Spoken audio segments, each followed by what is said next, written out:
श्रीमद् भगवद गीता अध्याय 5 कर्म संन्यास योग।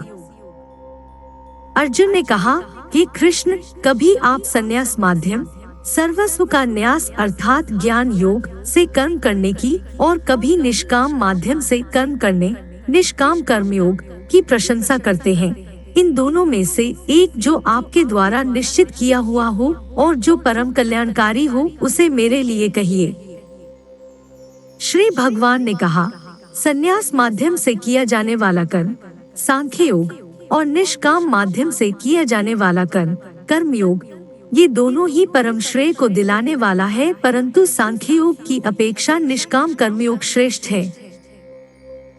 हे महाबाहु, जो मनुष्य न तो किसी से घृणा करता है और न ही किसी की इच्छा करता है, वह सदा सन्यासी ही समझने योग्य है, क्योंकि सा मनुष्य रागद्वेष आदि सभी द्वंद्वों को त्याग कर सुखपूर्वक संसार बंधन से मुक्त हो जाता है।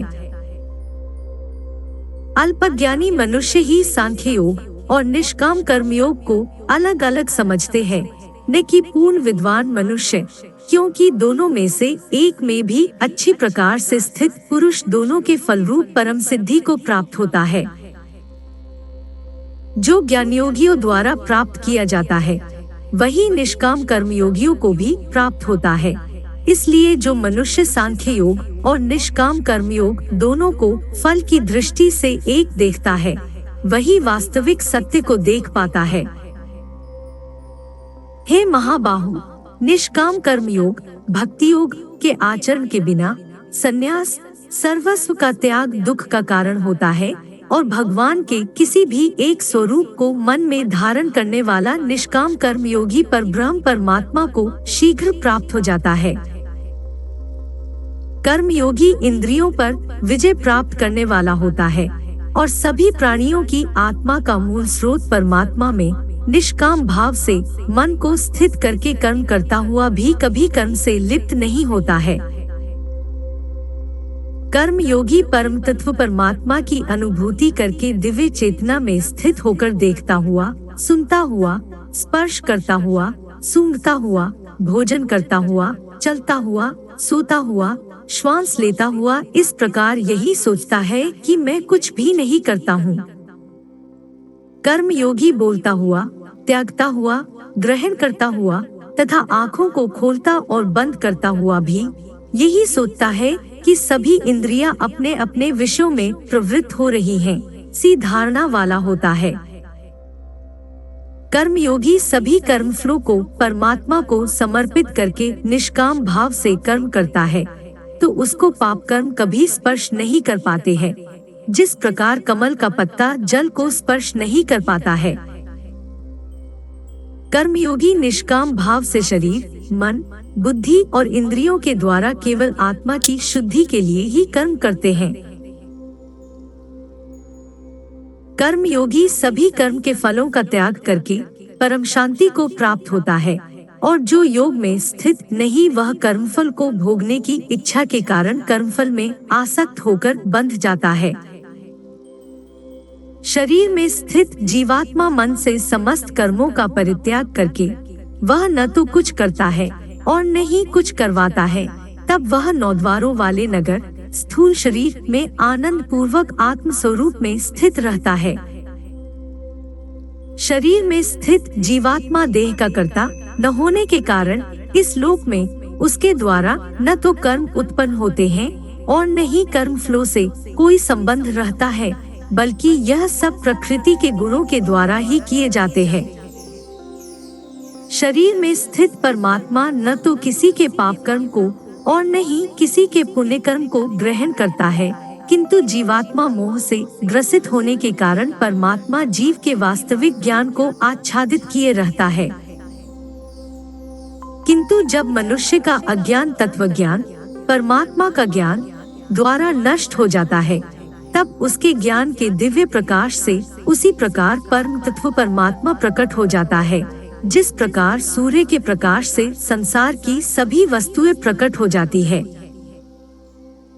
जब मनुष्य बुद्धि और मन से परमात्मा की शरण ग्रहण करके परमात्मा के ही स्वरूप में पूर्ण श्रद्धा भाव से स्थित होता है, तब वह मनुष्य तत्वज्ञान के द्वारा सभी पापों से शुद्ध होकर पुनर्जन्म को प्राप्त न होकर मुक्ति को प्राप्त होता है। तत्वज्ञानी मनुष्य विद्वान ब्राह्मण और विनम्र साधु को तथा गाय, हाथी, कुत्ता और नरभक्षी को एक समान दृष्टि से देखने वाला होता है। तत्वज्ञानी मनुष्य का मन संभाव में स्थित रहता है। उसके द्वारा जन्म मृत्यु के बंधन रूपी संसार जीत लिया जाता है, क्योंकि वह ब्रह्मा के समान निर्दोष होता है और सदा परमात्मा में ही स्थित रहता है। तत्वज्ञानी मनुष्य न तो कभी किसी भी प्रिय वस्तु को पाकर हर्षित है और न ही अप्रिय वस्तु को पाकर विचलित होता है।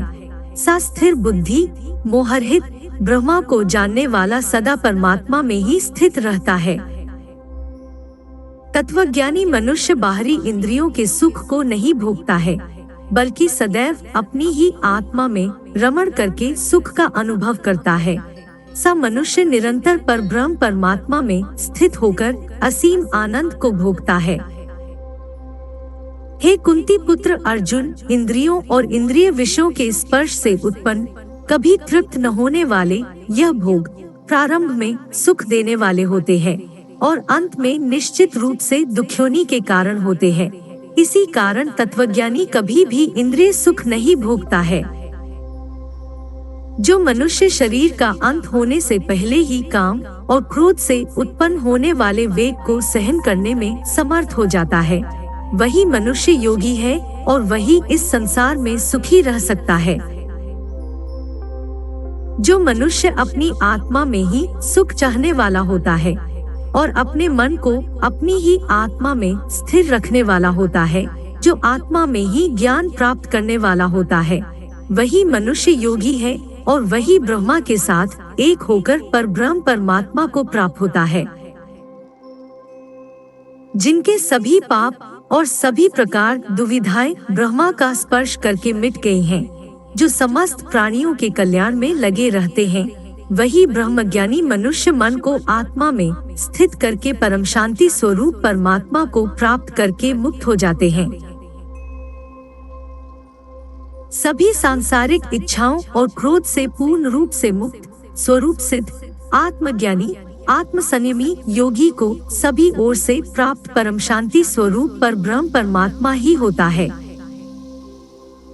सभी इंद्रिय विषयों का चिंतन बाहर ही त्याग कर और आँखों की दृष्टि को भुवों के मध्य में केंद्रित करके प्राणवायु और अपान वायु की गति नासिका के अंदर और बाहर सम करके मन सहित इंद्रियों और बुद्धि को वश में करके मोक्ष के लिए तत्पर इच्छा भय और क्रोध से रहित हुआ योगी सदैव मुक्त ही रहता है।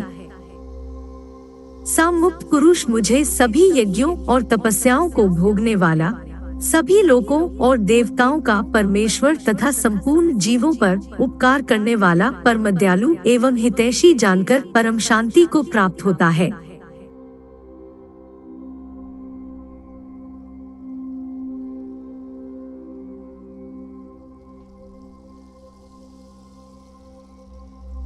श्रीमद् भगवद गीता के 5वें अध्याय का महात्म्य। श्री भगवान कहते हैं, हे देवी, अब सब लोगों द्वारा सम्मानित 5वें अध्याय का महात्म्य संक्षेप में बतलाता हूँ, सावधान होकर सुनो। मद्र देश में पुरुकुत्सपुर नामक एक नगर है। उसमें पिंगल नामक एक ब्राह्मण रहता था। वह वेद पाठी ब्राह्मणों के विख्यात वंश में, जो सर्वदा निष्कलंक था, उत्पन्न हुआ था, किंतु अपने कुल के लिए उचित वेद शास्त्रों के स्वाध्याय को छोड़कर ढोल बजाते हुए उसने नाच गान में मन लगाया। गीत, नृत्य और बाजा बजाने की कला में परिश्रम करके पिंगल ने बड़ी प्रसिद्धि प्राप्त कर ली और उसी से उसका राजभवन में भी प्रवेश हो गया। अब वह राजा के साथ रहने लगा। स्त्रियों के सिवा और कहीं उसका मन नहीं लगता था। धीरे धीरे अभिमान बढ़ जाने से उच्छृंखल होकर वह एकांत में राजा से दूसरों के दोष बतलाने लगा। पिंगल की एक स्त्री थी जिसका नाम था अरुणा। वह नीच कुल में उत्पन्न हुई थी और कामी पुरुषों के साथ विहार करने की इच्छा से सदा उन्हीं की खोज में घूमा करती थी। उसने पति को अपने मार्ग का कंटक समझकर एक दिन आधी रात में घर के भीतर ही उसका सिर काटकर मार डाला और उसकी लाश को जमीन में गाड़ दिया। इस प्रकार प्राणों से वियुक्त होने पर वह यमलोक पहुंचा और भीषण नरकों का उपभोग करके निर्जन वन में गिद्ध हुआ। अरुणा भी भगंदर रोग से अपने सुंदर शरीर को त्याग कर घोर नरक भोगने के पश्चात उसी वन में शुकी हुई। एक दिन वह दाना चुगने की इच्छा से इधर उधर फुदक रही थी। इतने में ही उस गिद्ध ने पूर्व जन्म के वैर का स्मरण करके उसे अपने तीखे नखों से फाड़ डाला। शुकी घायल होकर पानी से भरी हुई मनुष्य की खोपड़ी में गिरी। गिद्ध पुनः उसकी ओर झपटा। इतने में ही जाल फैलाने वाले बहेलियों ने उसे भी बाणों का निशाना बनाया। उसकी पूर्व जन्म की पत्नी शुकी उस खोपड़ी के जल में डूबकर प्राण त्याग चुकी थी। फिर वह क्रूर पक्षी भी उसी में गिरकर डूब गया। तब यमराज के दूत उन दोनों को यमराज के लोक में ले गए। वहां अपने पूर्वकृत पापकर्म को याद करके दोनों ही भयभीत हो रहे थे। तदंतर यमराज ने जब उनके घृणित कर्मों पर दृष्टिपात किया तब उन्हें मालूम हुआ कि मृत्यु के समय अकस्मात खोपड़ी के जल में स्नान करने से इन दोनों का पाप नष्ट हो चुका है। तब उन्होंने उन दोनों को मनोवांछित लोक में जाने की आज्ञा दी। यह सुनकर अपने पाप को याद करते हुए वे दोनों बड़े विस्मय में पड़े और पास जाकर धर्मराज के चरणों में प्रणाम करके पूछने लगे, भगवान, हम दोनों ने पूर्व जन्म में अत्यंत घृणित पाप का संचय किया है, फिर हमें मनोवांछित लोकों में भेजने का क्या कारण है? बताइए। यमराज ने कहा, गंगा के किनारे वट नामक एक उत्तम ब्रह्मज्ञानी रहते थे।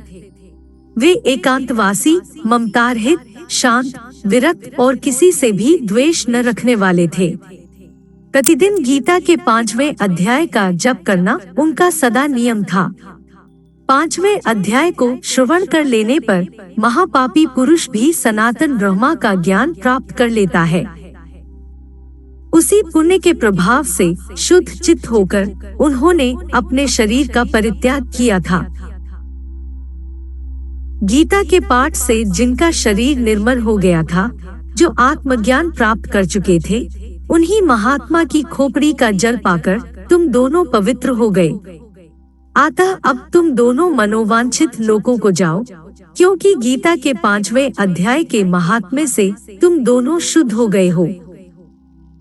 श्री भगवान कहते हैं, सबके प्रति समान भाव रखने वाले धर्मराज के द्वारा इस प्रकार समझाए जाने पर दोनों बहुत प्रसन्न हुए और विमान पर बैठकर वैकुंठ धाम को चले गए।